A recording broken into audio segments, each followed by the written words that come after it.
बिस्मिल्लाहिर्रहमानिर्रहीम। दोस्तों, ये अंजीर का देसी पौधा था।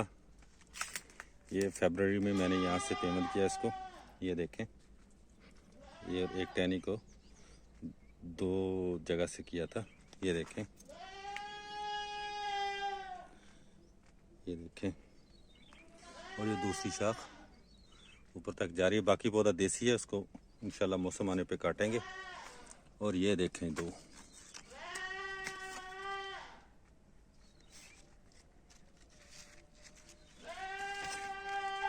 ये देखें और ये देखें यहाँ से।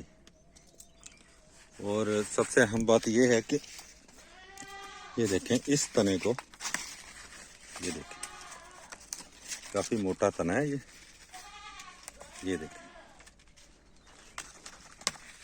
ये तना देखें किस कदर मोटा है। ये देखें मेरे हाथ में नहीं आ रहा, मैंने इसको यहाँ से पेमेंट किया था। और ये देखें इसको फल भी लगा हुआ है और ये इतनी बड़ी होगी, ये तकरीबन 4 महीनों में।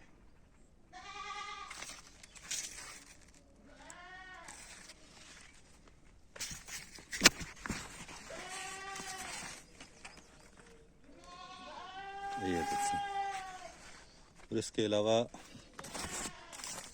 यहाँ भी था। ये देखें, यहाँ से इसको पेमेंट किया था। ये दोनों शाखें, ये दोनों चल पड़ी हैं। ये भी